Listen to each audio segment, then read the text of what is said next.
En el mundo existen muchos jóvenes fuera de serie que han llegado a estar tras las rejas. Estos niños que estás a punto de conocer han cambiado sus juguetes, crayones y drama de la escuela por un juego de esposas y un traje naranja no tan adorable. ¿Por qué o cómo terminaron en prisión?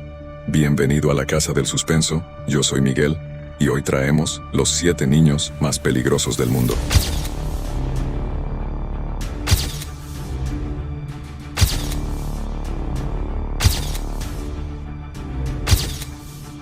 Número 1. Roxana Sikorsky.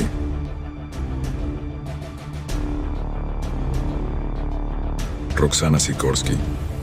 La sala del tribunal estaba tensa mientras la vida de Roxana Sikorsky, de 17 años, pendía de un hilo.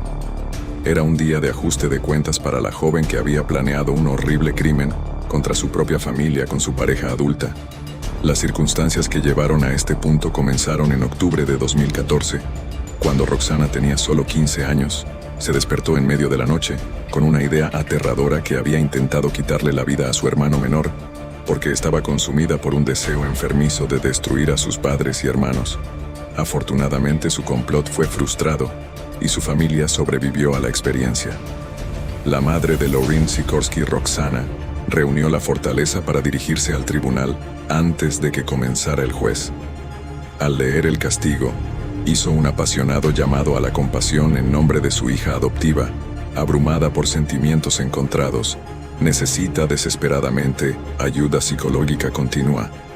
Lauren suplicó que sentenciarla como adulta y someterla a las duras realidades del encarcelamiento solo destrozaría su frágil mundo. Isabella, el padre adoptivo de Jeffrey. Roxana también expresó su descontento por cómo se había desarrollado el juicio, sabiendo la fragilidad de su hija. Estaba preocupado por su seguridad en una cárcel para adultos. Ella es joven, ella es vulnerable, dijo enfáticamente, retratando la imagen de una niña frágil enredada en la red de Darkness. La sala del tribunal tuvo que lidiar con las complejidades del caso. La traumática educación de Roxana quedó al descubierto cuando se descubrió que había sufrido cuando era joven y le diagnosticaron un trastorno de apego reactivo como resultado de su trauma, una enfermedad mental que afecta la capacidad de construir vínculos emocionales con sus cuidadores principales. Esta revelación trajo otra profundidad de comprensión de los horribles eventos que ocurrieron. Roxana expresó una culpa real en el tribunal y se disculpó con sus padres por no ser la hija que esperaban. La gravedad de sus acciones ahora se había dado cuenta de ella, y las ramificaciones eran muy claras. Mientras que su amante adulto, que había apoyado y permitido la conspiración para quitarle la vida a toda su familia, ya había sido sentenciado a cadena perpetua después de haber sido declarado culpable de los 7 cargos. La participación de Roxana en el crimen era evidente, pero su edad y la historia problemática obligó al tribunal a explorar la perspectiva de rehabilitación y expiación. A pesar de que Roxana fue sentenciada a entre 10 y 20 años de prisión, lo que ocuparía una parte considerable de su vida joven, el tribunal decidió que Roxana cometió un crimen terrible y tuvo que cumplir su debido castigo. Esta decisión también la convirtió en un ejemplo para todos los demás jóvenes que podrían pensar en violar la ley o lastimar a las personas. Número 12. Antonio Barbeau. Antonio Barbeau es uno de los 2 jóvenes acusados del atroz crimen que le quitó la vida a una anciana. En una sala del tribunal del condado de Sheboygan, Antonio enfrentó su día en el tribunal mientras el juez se preparaba para pronunciar el castigo de Barbeau. La sala del tribunal se llenó de una sensación tangible de expectativa. Los escalofriantes hechos del crimen sorprendieron a la unida ciudad de Sheboygan Falls en septiembre de 2012. Antonio le quitó la vida a Barbara Olson, de 78 años, su bisabuela, en su propia casa con un martillo, y Hatchet Barbeau llegó a una decisión que conmocionó a toda la sala del tribunal después de meses de procesos legales y un examen minucioso. En un giro inesperado de los acontecimientos, declaró: no impugna el cargo de homicidio intencional en primer grado, lo que significa que aceptó la condena pero no admitió culpabilidad, cambiando su declaración de no culpable por motivos de enfermedad mental. El giro inesperado fue parte de un acuerdo de culpabilidad que tendría una gran influencia en el resto de su vida. Barbeau luchó por demostrar arrepentimiento durante su audiencia de detección en el Senado. Ya que el peso de su conducta pesaba mucho sobre él, comenzó a dirigirse al tribunal mientras estaba de pie ante el juez, sus emociones claramente reprimidas. Sin embargo, tropezó y no pudo continuar porque fue superado por la gravedad de su castigo, al darse cuenta de la intensidad de la situación. De su cliente, su abogado defensor, intervino para dar el resto de la declaración de Barbeau en su nombre. Soy consciente de que no expreso mis sentimientos. No sé por qué, pero eso no quiero decir no. Tomé a la madre, abuela, hermano o amigo de alguien. No tenía autoridad para hacerlo. Arruiné tantas vidas debido a esta decisión que tomé. Solozó después de escuchar su sentencia y colocó su cabeza sobre el escritorio. Esto demostró que estaba preocupado por cómo había dañado su propia vida y la de los demás. Después del juicio, un psiquiatra arrojó luz sobre la turbulenta historia de Barbeau y afirmó que las deficiencias cognitivas causadas por una experiencia traumática, cuando solo tenía 10 años, pueden haber influido en su comportamiento. La vida de Barbeau dio un giro terrible cuando fue atropellado por un automóvil a una edad tan temprana, afectando para siempre su destino y moldeando sus decisiones. El juez dictó su decisión, que fue condenar a Antonio a cadena perpetua con posibilidad de liberación en 36 años, mientras la sala del tribunal absorbía colectivamente el peso de la sentencia. El peso de esas palabras permanecía en el aire. Se le permitió la perspectiva de la libertad, sin embargo, solo en 2048, y eso está muy lejos. Número 3. Jessica Caroline. Jessica, que tenía 17 años, estaba en el centro de una tragedia aterradora que cobró 2 vidas. Estrelló su automóvil contra el centro médico de Wyoming, dejando un rastro de destrucción a su paso. Las implicaciones de sus acciones cambiarían las vidas de todos los involucrados para siempre. Jessica se paró frente al juez. Su culpa pesaba mucho sobre ella. Se declaró culpable de 2 cargos con un corazón afligido, admitiendo la pérdida irreparable infligida por su conducta irresponsable. Mientras la gravedad de la situación flotaba en el aire, la sala del tribunal se llenaba de un ambiente solemne. Las circunstancias que condujeron a la tragedia ocurrieron en lo que parecía ser. En un día normal, Jessica conducía hacia el este por Sewell Street, cerca del centro médico de Wyoming. Sin embargo, se produjo una catástrofe cuando el automóvil se salió de la carretera y chocó contra un letrero frente al hospital antes de estrellarse contra la estructura misma. El resultado fue desastroso. 2 vidas fueron trágicas. Perdido como resultado del accidente Brandon Avery y Amanda Strickland, ambos de 27 años, fallecieron como resultado de sus heridas en la colisión. Las acciones de Jessica tuvieron ramificaciones terribles en toda la comunidad, dejando un gran sentimiento de tristeza y pérdida después de una revelación inesperada. Durante la investigación del evento, las autoridades descubrieron una lata de plumero dentro del automóvil, lo que los llevó a suponer que Jessica estaba bajo la influencia en el momento del incidente. Jessica admitió haber consumido el químico que le provocó embriaguez durante una entrevista con las autoridades sobre la presencia de este peligroso. El inhalante exacerbó la tragedia al demostrar el papel que jugó al comprometer su juicio y sus habilidades motoras. También se descubrió que el automóvil viajaba a una velocidad alarmante de 76 millas por hora en el momento del accidente. Esta irresponsabilidad exacerbó aún más la gravedad de la situación. Como la alta velocidad aumentaba la probabilidad de una conclusión desastrosa, para empeorar las cosas, ni Jessica ni las víctimas llevaban cinturones de seguridad, lo que empeoró las lesiones infligidas en el incidente. La sala del tribunal se llenó de emociones encontradas cuando el juez leyó el castigo. El destino de Jessica se decidió cuando fue sentenciada a entre 12 y 16 años de cárcel. El rostro de Jessica estaba marcado por la tristeza cuando se dirigió al tribunal, abrumada por el arrepentimiento. El juicio sirvió como un claro recordatorio de las desastrosas repercusiones de los juicios imprudentes. Se perdieron vidas. Las familias quedaron devastadas. Número 4. Hermanos Beaver. La familia Beaver fue empujada al Centro de Atención Nacional en 2015 en Broken Arrow, Oklahoma, cuando un horrible acto de violencia cobró la vida de 5 miembros de la familia. En medio de la oscuridad, 2 jóvenes sobrevivientes emergieron de las ruinas trayendo para iluminar su desgarradora historia. Cuando los funcionarios descubrieron los restos de 5 miembros de la familia Bever, comenzó una tragedia insondable. Una niña y una niña fueron descubiertas vivas y aferrándose a la vida a pesar de la sombría vista. Estos valientes sobrevivientes desempeñaron un papel fundamental para llevar la justicia a sus familias y arrojando luz sobre las atrocidades atroces que habían ocurrido en un giro inesperado de los acontecimientos. La niña mayor dio una declaración terrible, nombrando a sus propios hermanos, Robert y Michael, como los perpetradores.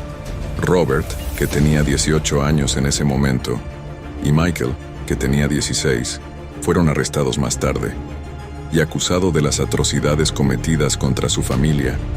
Toda la población quedó atónita y horrorizada, incapaz de comprender cómo pudo ocurrir tal catástrofe durante el juicio. La evidencia de Robert reveló un propósito siniestro, admitió tener una ambición diabólica de convertirse en un criminal en serie legendario. Esta revelación envió ondas de choque recorrieron la sala del tribunal dejando a todos los presentes, lidiando con la oscuridad que se había apoderado de la psique de Robert. Se declaró culpable de las acusaciones en su contra en 2017 y fue sentenciado a cadena perpetua sin posibilidad de liberación. El daño que había infligido finalmente recibió la retribución adecuada. De manera similar, Michael brindó un testimonio aterrador que reforzó el caso en su contra. Fue declarado culpable por un jurado de sus pares y sentenciado a 5 cadenas perpetuas consecutivas, mientras la sala del tribunal guardaba silencio. La enormidad de sus acciones quedó clara. Primera sonrisa que contrasta con el posterior secado de sus ojos. Los testigos perplejos que intentaron comprender las emociones escondidas detrás de los hermanos Bever mantuvieron una conducta desagradable durante todo el juicio, demostrando una inquietante falta de remordimiento. Por su conducta, su distancia emocional solo aumentó la confusión del tribunal e intento para comprender las motivaciones detrás de las acciones inconcebibles perpetradas contra su propia familia. La sala del tribunal se convirtió en una plataforma para revelar los peores aspectos de la naturaleza humana, cuestionar el tejido de las convenciones de la sociedad y exponer las profundidades de la depravación humana. La historia de la familia de los Castores perduraría en la memoria colectiva, de Broken Arrow como un sombrío recordatorio de la fragilidad de las relaciones familiares y la fuerza letal del mal desenfrenado. Número 5. Halsey Sierra.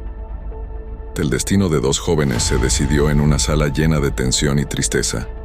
Sierra Halsey, que tenía 16 años, y su novio Aaron Guerrero, quien tenía 18 años, se presentó ante el juez cuando se reveló su atroz crimen. Sierra le quitó la vida a su propio padre, Daniel Halsey. El crimen fue horrible e inhumano. Los adolescentes atacaron a Daniel Halsey con un cuchillo.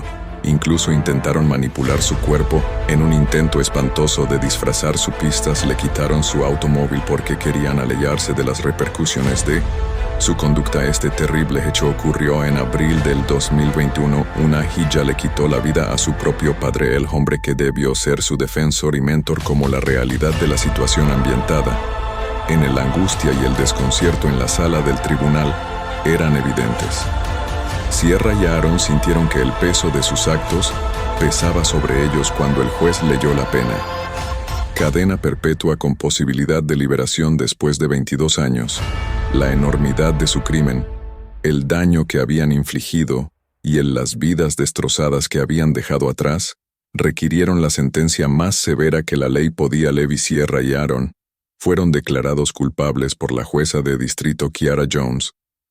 Después de que ambos confesaron el crimen, se impuso la sentencia máxima de cadena perpetua, con posibilidad de libertad condicional, después de 22 años. Como el castigo fue leído en voz alta, la sala del tribunal contuvo la respiración. Cada sílaba resonaba con la gravedad de sus actos. Sierra parecía desinteresada, su comportamiento indicaba que no le importaba Aaron, por otro lado, parecía estar derrumbándose bajo el peso de su culpa. Lo que había empujado a Sierra a tal nivel de desapego permaneció en los pensamientos de aquellos allí. ¿Cómo se puede descubrir la capacidad de cometer el mal dentro de su propia sangre? El frenesí mediático que rodeó el caso había alcanzado un punto álgido fuera del tribunal. Los canales de YouTube investigaron los detalles del crimen proporcionando su propia interpretación y opinión. La narrativa llamó la atención del público con sus sorprendentes giros y profundidades insondables. Pero en medio del circo mediático, era fundamental no perder de vista la gran tristeza en el corazón de la situación. Una familia quedó devastada. La vida de un padre fue robada sin sentido y una comunidad quedó tambaleándose por los efectos. La atención debería permanecer en la memoria de Daniel Halside y el largo camino hacia la curación que espera a los tocados. Sierra y Aaron fueron llevados a comenzar a cumplir su sentencia en prisión. Mientras las puertas del tribunal se cerraban, el peso de sus acciones los seguiría, recordaron el daño irreparable que habían infligido. Si alguna vez se pudiera descubrir la expiación, sería un viaje largo y doloroso. Número 6. Chisp Philip. Cuando solo tenía 14 años, horrorizó a la nación con sus horribles hechos que cambiarían permanentemente las vidas de todos. Involucró a Colin Ritzer, quien fue la víctima. No solo era profesora de matemáticas, sino también un modelo a seguir en Danvers High School. No tenía idea de que su propio alumno sería el culpable de quitarle la vida. El peso de los crímenes salvajes y sin sentido de Chisholm resonó a través de en la sala del tribunal mientras el juez del Tribunal Superior de Salem, David Lowey, pronunciaba el castigo. La vida de silencioso heroísmo de Colin Ritzer fue reconocida por el juez Lowey, quien enfatizó que las olas de esta tragedia nunca dejarán de azotar las costas de quienes están involucrados. La gravedad de los crímenes de Chisholm requería una respuesta firme e inquebrantable del sistema legal. El abogado defensor de Chisholm intentó construir una narrativa de enfermedad mental con el objetivo de explicar el crimen inexplicable. Sin embargo, el jurado rechazó rotundamente esta afirmación, considerándolo completamente responsable de sus actos. Los procedimientos judiciales posteriormente resultaron en que Chisholm recibiera una sentencia de cadena perpetua, con la posibilidad de ser liberado después de 25 años. Además, fue sentenciado a 40 años de prisión por los cargos de crueldad y robo que enfrentó la madre de Chisholm. Diane lloró en silencio en medio del traumático escenario del tribunal, luchando con la comprensión de la conducta de su hijo. Abrumada por la tristeza y culpa, aprovechó la ocasión para expresar sus más profundas disculpas a la familia Ritzer, admitiendo el dolor irreparable infligido por las decisiones irracionales de su hijo. Su dolor llenó el aire, enfatizando la devastación causada por los actos de Chisholm en ambas familias involucradas durante todo el juicio. Chisholm mantuvo una conducta estoica enfrente a la cancha. Su rostro se parecía al de un jugador de póker, reprimiendo sus emociones. La falta de tristeza o empatía envió ondas de choque a través de la sala del tribunal, dejando a muchos presentes perplejos y buscando explicaciones. ¿Cómo podría un niño pequeño que parecía sin emociones realizar un acto tan atroz sin inmutarse? El caso de Philip Chisholm es un escalofriante recordatorio del mal que acecha incluso en el interior de las personas más ingenuas. La naturaleza aterradora de sus acciones y su falta de remordimiento arrojan una sombra sobre la sala del tribunal, generando preocupaciones sobre las complejidades del cerebro humano, y la posibilidad de el mal se manifiesta a cualquier edad. La sala del tribunal quedó en silencio cuando cayó el mazo sellando el destino de Chisholm. El peso de la tragedia permaneció en el aire. Número 7. James Fairweather. Es un joven trastornado con una extraña fijación en convertirse en el famoso criminal en serie, al que fue sentenciado. 27 años de cárcel por perpetrar las muertes brutales de dos personas inocentes. Trágicamente, ambas víctimas fallecieron en sus manos, marcándolo permanentemente como autor de crímenes horribles. James Atfield fue la primera víctima de los violentos ataques de James, sufrió daño cerebral irreversible y fue atacado por Fairweather el 24 de marzo de 2014. James volvió a atacar 3 meses después, esta vez contra Nahid Almania, un estudiante saudí de 31 años de la Universidad de Essex. Sin embargo, su racha de violencia se detuvo cuando fue capturado en mayo de 2015, mientras planeaba un tercer ataque. Sin remordimientos, afirmó libremente su participación en ambos crímenes y se declaró culpable de los cargos. James cometió estas horribles atrocidades a la temprana edad de 15 años, mientras asistía a la Academia Colchester. Sus años de adolescencia se vieron arruinados por el acoso principalmente debido a sus grandes orejas y encontró desafíos adicionales en la escuela, incluyendo dislexia y autismo. Si bien estas dificultades arrojan luz sobre sus problemas emocionales, no justifican ni disculpan su salvajismo planeado. Sorprendentemente, a lo largo de su confesión, James expresó poca tristeza al detallar los hechos de sus acciones sin empatía ni arrepentimiento. James buscó una apelación basada en su edad y competencia mental en el momento de los delitos, en un intento por disminuir la dureza de su castigo. Sin embargo, su argumento finalmente fue negado, enfatizando la enormidad y depravación de sus actos. El tribunal dictaminó que sus delitos eran demasiado atroces para permitir un enfoque compasivo que defendiera la gravedad y la relevancia del castigo que recibió. Por el caso James es un recordatorio aleccionador del mal que puede existir entre las mentes jóvenes. Su alarmante deseo de convertirse en un conocido criminal en serie resalta los riesgos de los sueños desenfrenados y el potencial de una devastación indescriptible. La denegación de su apelación demuestra la dedicación de la sociedad para responsabilizar a las personas por sus actos independientemente de su edad o discapacidad mental declarada. Si llegaste hasta aquí, es muy probable que te gusten este tipo de historias. Quiero invitarte a que te suscribas y me sigas en mis redes sociales para no perderte nuestros próximos videos. Yo soy Miguel, de la Casa del Suspenso. Nos vemos hasta la próxima.